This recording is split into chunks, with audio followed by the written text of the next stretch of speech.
Bien, pues yo obtuve la cátedra de Anatomía Humana en el año 79 y ese mismo año pues me vine a Bilbao, que es la cátedra que había ganado. Y bueno, por aquellos entonces Bilbao era, al igual que pasaba con la Universidad de La Laguna, eran estaciones de paso. Es decir, la mayor parte de las personas que ganaban cátedras aquí pues estaban unos pocos meses, luego en sus universidades respectivas les dotaban cátedras y acababan yéndose a esas universidades. Un poco mi idea era la misma, es decir, yo procedía de Zaragoza, tenía allí mi entorno, mis laboratorios, entonces me incorporé a Bilbao, tomé posesión en la entonces Universidad de Bilbao, con la idea de, transcurridos unos pocos meses, marcharme, pero los estudiantes me comieron el corazón y me quedé aquí. Llevo ya 31 años. O sea, hubo unas navidades concretamente, me cantaron una canción y aquí me quedé. Porque ellos sabían que se había corrido el rumor de que me iba a marchar y la verdad es que habían estado bastante abandonados. Si el anterior catedrático hacía 2 años que se había marchado. En fin, el caso es que tomé la decisión de quedarme. Y aquí sigo. Sí, bueno, yo me formé en la Universidad de Zaragoza, pese a que no nací en Zaragoza, y allí cursé 2 carreras, filosofía y medicina.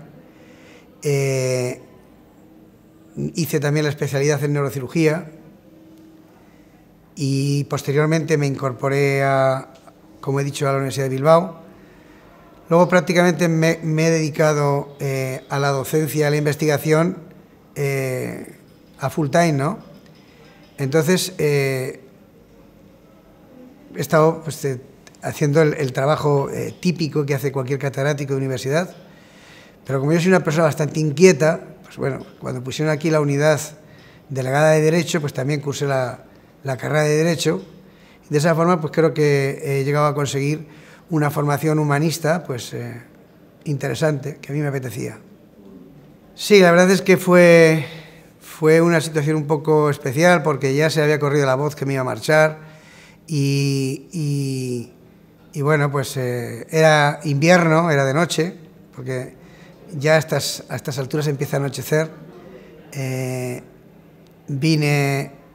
Yo suelo venir a la Facultad de Medicina muy temprano y entonces pues bueno, me hicieron un recibimiento un poco pidiéndome que no me marchara, pues cantándome una canción muy bonita, ahí en plan coral, y bueno, eso fue un poco lo que decidió que me quedase, porque la verdad es que mi mujer era de Zaragoza, mis hijos habían nacido en Zaragoza, y en Zaragoza tenía muchísimos lazos, ¿no? Y me quedé por los estudiantes, por ellos. Bueno, hubo yo creo que varios. El que he dicho creo que es importante. La mayor parte de los catedráticos que pasaban por Bilbao no llegaban a aterrizar, es decir, que estaban un periodo de tiempo muy corto y se marchaban. Entonces los estudiantes, por aquellos tiempos que estaba bastante masificada la Facultad de Medicina, pues prácticamente no tenían casi prácticas de nada, y me refiero a los cursos preclínicos. De hecho estaban ya 2 años y pico sin prácticas de anatomía, no había cadáveres. Entonces cuando yo llegué, pues una cosa que fue sorprendente es que empezó a haber prácticas con cadáver, y que la docencia era una docencia muy regular, muy coordinada. Entonces a ellos eso les parecía una cosa absolutamente inusual, cuando debía ser lo normal en una universidad, ¿no? Luego yo era una persona muy joven también, era dicharachero y conectamos muy bien, la verdad es que esa fue la realidad. Sí, bueno, yo cuando tomo posesión, como he comentado, el catedrático de anatomía hacía 2 años que se había marchado a otra universidad, a otro sitio. Y entonces esta universidad pues estaba descabezada en lo que se refiere a anatomía, ¿no? Y bueno, yo cuando vine, pues me llevé la desagradable sorpresa de que no había material para prácticas, y me refiero con esto a material humano, a cadáveres. Entonces, un cadáver no es algo que se pueda comprar, aunque una universidad tenga mucho dinero. O sea, un cadáver se obtiene normalmente a través de donaciones. Por aquellos entonces, los cadáveres que nosotros recibíamos en las facultades de medicina procedían fundamentalmente de indigentes, de personas que no reclamaban, que fallecían en los centros de beneficencia y que no reclamaba a nadie, entonces venían a la facultad. Pero aquí, por lo que fuere, no había ninguno. Habían algunos despojos de una persona, de dos personas, que prácticamente eran inutilizables. Una de esas personas era negro, en concreto. Y luego me enteré que había sido un chico joven que iba enrolado en un barco y debió de fallecer y lo trajeron a la Facultad de Medicina. Entonces, como yo procedía de Zaragoza, le pedí al catedrático de Zaragoza a ver si me podía dejar algo de material y accedió a que, con cargo a la Universidad del País Vasco o a la Universidad de Bilbao, que es como se llamaba entonces, trasladásemos un cadáver de Zaragoza. Y bueno, ese fue el comienzo de poder hacer las prácticas en cadáver humano. Y a partir de ese momento yo pensé que la única manera de poder tener cadáveres y que los futuros médicos se formaran de una forma adecuada, de una forma integral, era haciendo una llamada a la sociedad para que se sensibilizara ante el problema de las donaciones de cadáveres. Yo me acuerdo que por aquellos entonces ya también empezaban a hacerse pinitos en lo que se refiere al trasplante de órganos. Estábamos en los comienzos, ¿no? El doctor Barnard, etcétera, etcétera, ya había empezado. Entonces, de alguna forma pensé que aquello era importante que fuese calando en la sociedad, pues un poco la cultura de la donación, aunque yo reconozco que eran temas muy complejos. Lo cierto es que la sociedad vasca, en concreto la bilbaína al principio y posteriormente la guipuzcoana y la alavesa, pues respondieron muy bien. Empezaron a venir incluso familias enteras a donar su cuerpo. Lógicamente, aquellas personas que con el paso del tiempo hemos visto que se trataba de donantes sanos y donantes jóvenes, susceptibles de donar órganos, pues los hemos vehiculizado para que donasen los órganos y le hemos dado prioridad a la donación de órganos. Pero hemos tenido suerte de que haya habido un número importante de donantes. A día de la fecha tenemos por encima de los 2.000 donantes, que no quiere decir que tengamos 2.000 cadáveres, sino que son donantes vivos y ojalá vivan muchos años, pero que evidentemente algún día, desgraciadamente, tendrán que fallecer y se supone que vendrán a la Facultad de Medicina pues para contribuir a la formación de los futuros médicos. Yo pienso que fue consecuencia de la labor de publicar artículos en la prensa, de acceder a medios de comunicación como la radio, incluso la televisión, y contar con la inestimable ayuda de periodistas que creyeron en que esto era una cosa importante. Y realmente es que un médico que se forme sin cadáver humano, sin ver cómo es por dentro su herramienta de trabajo, que va a ser el día de mañana el enfermo, pues es un médico mal formado, para la expresión. Luego nos encontramos también con algo que hay que reseñarlo, y es que la sociedad vasca es una sociedad muy generosa. Y entonces hay otras sociedades que no lo son tanto y que les cuesta más entender el tema de la donación. Aquí yo creo que caló bien. Y la verdad es que al poco tiempo teníamos ya un buen número de donantes, los cuales, lógicamente, pues a personas mayores en concreto fueron falleciendo y fueron llegando. Ese fue un poco, yo pienso, que el origen y la razón. Bien, como he comentado anteriormente, cuando yo llegué había tan solo unos pocos despojos, probablemente procedentes de 3 cadáveres. Por aquellos tiempos, no sé por qué razón existía la costumbre de pues, utilizar la pierna y estudiar la pierna, cosa que a mí yo no estaba en absoluto de acuerdo. Yo estaba, de hecho, desde entonces, el cuerpo humano lo hemos estudiado entero, sin amputar nada, y de hecho cuando lo vamos a incinerar sigue estando entero, ¿no? Pero en aquellos tiempos, pues por las razones que fueren, se estudiaba por partes, a lo mejor porque no había suficiente material. Lo cierto es que yo me encontré con una serie de despojos, intenté unir las partes de cada uno de los cadáveres, y como he comentado, había uno que era negro, que yo por aquellos entonces no sabía ni cómo se llamaba, ni cuál era su origen, y evidentemente era un chico joven, me enteré a posteriori, que era una persona que falleció aquí, que probablemente su familia no supiera nada, y que había prestado un servicio indudable a la ciencia y a la formación de los futuros médicos. Entonces yo me puse a pensar que lo mejor que podía hacer era reunir todas aquellas partes e incinerarlas separadamente y luego pues quedarme con las cenizas, guardarlas, custodiarlas yo, en espera de tener un lugar, aunque fuese un lugar discreto, para que pudieran ser depositadas y que figuraran los nombres de esas personas. Yo me negaba en redondo a que esas personas fueran enterradas en una fosa común, sin nombre, sin pasado, sin nada, cuando se trataba de personas que para mí son tremendamente especiales. Bueno, pues de esa manera fui incinerando uno tras otro los cadáveres de las sucesivas promociones, y como no teníamos un sitio donde depositar sus cenizas, me los fui quedando en mi despacho.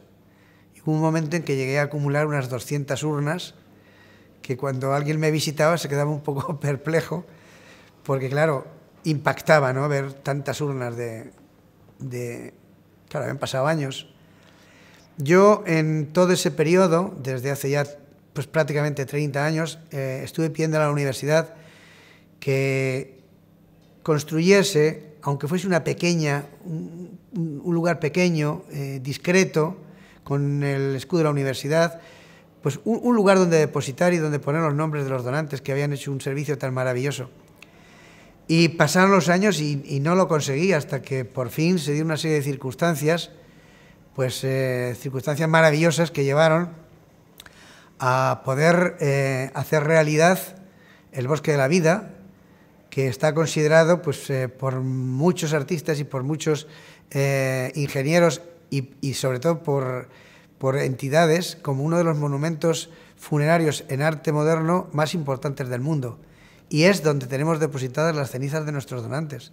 De luego es único en el mundo, sin lugar a dudas.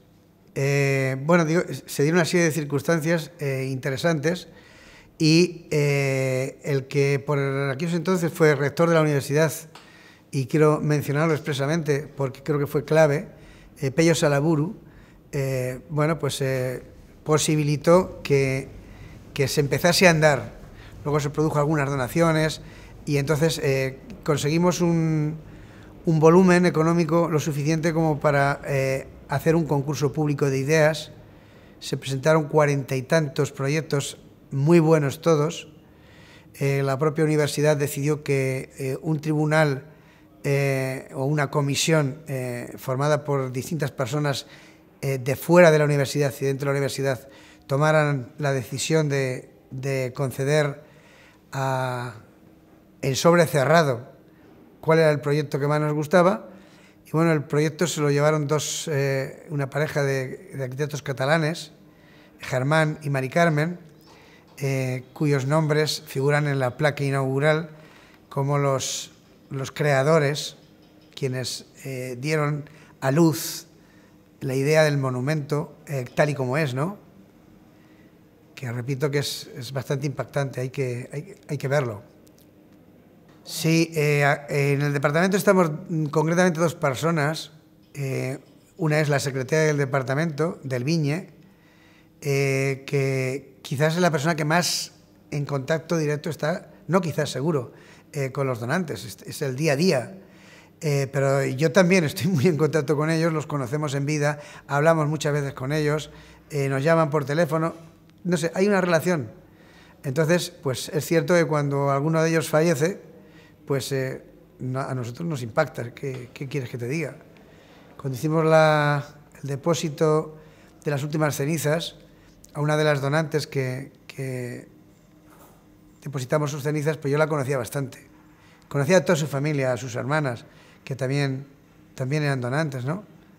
Y no sé, me emocioné bastante y tuve que interrumpir mi discursito, mi intervención, porque a veces es muy emotivo. La primera práctica que reciben los alumnos que se incorporan a la Facultad de Medicina, y naturalmente me estoy refiriendo a chicos de 17 y 18 años que han abandonado pues, los institutos y los colegios, pues es hacer una excursión al Bosque de la Vida. Entonces al principio ellos van de una forma pues un tanto lúdica, dando un paseo. Normalmente elegimos un día que sea un día soleado, ¿no? Y allí pues les hablo un poco del significado que tiene el bosque de la vida, el por qué le llamamos bosque de la vida, que no es un nombre gratuito, sino que es un nombre elegido y muy pensado.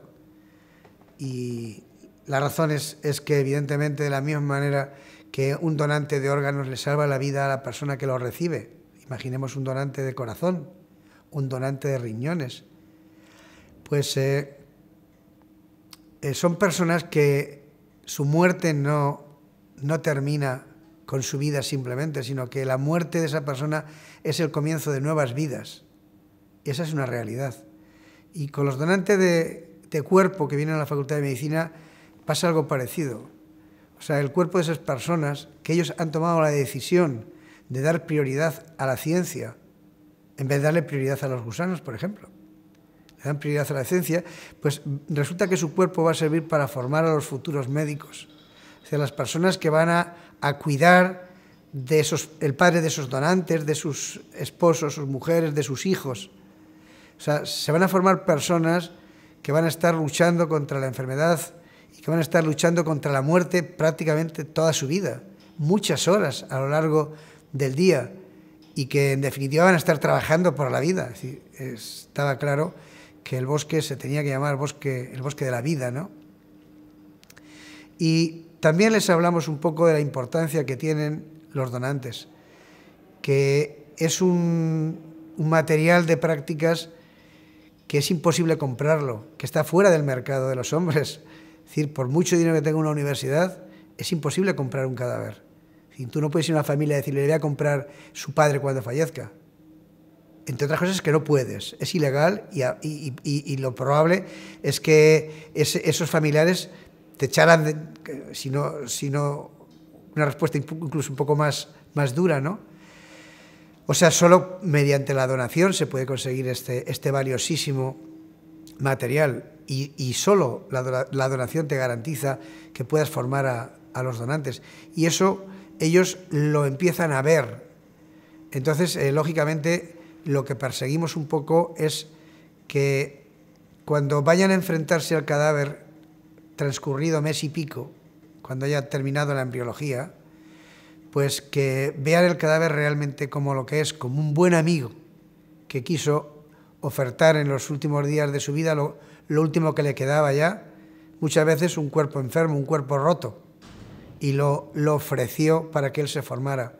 Por lo tanto, es exigible completamente un respeto absoluto hacia esa persona. Y de hecho eso se produce. O sea, a veces esos mitos o esos cuentos que hay que los estudiantes hacen mofa, tal, eso es impensable, es nada más alejado de la realidad. Es una auténtica catedral cuando la sala de disección, cuando los estudiantes entran. Y saben que tienen que entrar con bata blanca. Y al que se le olvida la bata blanca no entra a la sala de disección, por respeto. Sí, eso es. Cuando los chicos suben de la excursión, son otros ya. Y han empezado una andadura diferente. Empiezan a ser un poco médicos ya. Aparte de usar los cadáveres para la formación de los futuros médicos, también son importantísimos para la formación y aprendizaje de nuevas técnicas quirúrgicas para los médicos ya formados y para los especialistas. De hecho, en algunas universidades, como es el caso de Alicante, pues se realizan bastantes cursos, porque en Alicante tienen muchos cadáveres. Aquí, a pesar de que tenemos bastantes, pues aún no tenemos los suficientes. Pero no obstante, hemos utilizado con bastante frecuencia cadáveres para que médicos especialistas pudieran realizar determinadas técnicas quirúrgicas que obviamente no las van a realizar en un enfermo. Primero hay que ensayarlas en un cadáver. Y en este sentido, pues quiero hacer especial referencia pues a médicos traumatólogos que han hecho experiencias con cadáveres, a médicos estomatólogos, maxilofaciales, incluso han colaborado y han venido personas pues de distintos países. Ha habido personas de Italia, han venido personas de Suecia y bueno, eso es importante porque de alguna forma también nuestra universidad está pues diciendo tengo estos niveles de calidad o tengo esta oferta, ¿no? Y eso es gracias a que existen los donantes, si no sería imposible. Yo soy una persona con unas ciertas inquietudes y por eso cursé en su día la carrera de Filosofía y cursé en su día la carrera de Derecho. Pero la verdad es que mi verdadera vocación habría sido la arquitectura. Es así. Lo que pasa es que nunca tuve posibilidades porque nunca me encontré en un centro o cercano a un centro o una escuela de arquitectura y me parece una carrera apasionante. Y de hecho yo hago mis pequeños pinitos. Me gusta mucho la talla, me gusta tallar, me encantan determinados estilos arquitectónicos, como por ejemplo puede ser el estilo modernista o el arte islámico. Y bueno, yo hago como divertimento, como hobby, pues mis tallas, mis pequeñas cosas, mis proyectos, que naturalmente son para uso propio y para consumo propio. Pero bueno, esas son inquietudes que tengo como individuo, como otros tienen, por ejemplo, pues otros hobbies o otras inquietudes, coleccionar sellos u otras cosas, qué sé yo. Yo soy miembro de Médicos del Mundo. Sí. Me he dado cuenta que eran médicos. Sí. Los nombres son muy similares. Sí, no. Sí, efectivamente pertenezco a unas cuantas ONGs, por llamarlo de alguna manera, ¿no? Por ejemplo, soy miembro de Amnistía Internacional, coparticipo con el proyecto de 07 de la universidad y sobre todo lo que estoy especialmente contento y orgulloso, por qué no decirlo, es de ser miembro de Médicos del Mundo, que es una ONG que lógicamente pues se ocupa de temas biosanitarios pues en situaciones a veces muy difíciles, muy difíciles. Por ejemplo, para que tengáis una referencia, en Bilbao tuvo el atrevimiento, porque hay que tener atrevimiento para hacerlo, de abordar uno de los problemas que nadie se atrevía a abordar, que es el tema de las personas drogodependientes que están en la calle y que están abandonadas de la mano de Dios, por decirlo de alguna manera. Entonces, Médicos del Mundo, montamos un proyecto por el cual esas personas fuesen atendidas y intentar que se rompiera la cadena epidemiológica de transmisión de enfermedades, puesto que estaban compartiendo jeringuillas, estaban utilizando una serie de pautas de conducta que eran tremendamente peligrosas para ellos mismos y para la sociedad. Y bueno, pues esto no es fácil para una ONG vender de que yo voy a organizar un centro donde las personas vayan a consumir, por ejemplo, cocaína o heroína y le voy a dar, por ejemplo, jeringuillas. Y eso es muy difícil de aceptar. Pero lo cierto es que la cadena epidemiológica se ha roto. Lo cierto es que no hay jeringuillas por las calles, lo cierto es que tenemos acceso a esas personas y podemos hacer nuestra labor con ellos, nuestra terapia con ellos, nuestros talleres con ellos, y eso es tremendamente positivo. Eso es una faceta. Hay otras facetas en las que estamos en muchos sitios, en muchos países, tanto de América Latina como de África, como de Asia, y estamos en primera línea. Entonces eso yo creo que es muy positivo. La innovación es marcarse objetivos y no pararse. O sea, marcarte un objetivo que lógicamente, un objetivo que no sea algo ya hecho. Es decir, nadie con dos dedos de frente se marca un objetivo que esté logrado. Son objetivos que son nuevos, que están orientados a resolver problemas no resueltos. Tú te planteas, planificas ese objetivo y innovar es no pararse hasta lograrlo. En mi opinión, eso es la innovación. Realmente, cuando hablamos de innovación y ponemos nuestra mente en un objetivo que resuelve un problema nuevo o abordas ese problema mediante una vía que no está explorada, que es nueva, en todo ese camino pues te encuentras con múltiples tropiezos. Evidentemente, cuando tú consigues un logro, el reconocimiento, la satisfacción es tremenda, pero cuando cometes errores, de los errores se aprende muchísimo. Yo creo que es una escuela maravillosa la del error. Y el secreto, y por eso decía no pararse, es que uno no tire la toalla cuando ha tenido el primer tropezón, el segundo tropezón, el tercer tropezón o el tropezón número X. Porque lo que tiene que hacer es precisamente aprender del error que ha cometido y abordar, subsanando ese error, el objetivo de nuevo.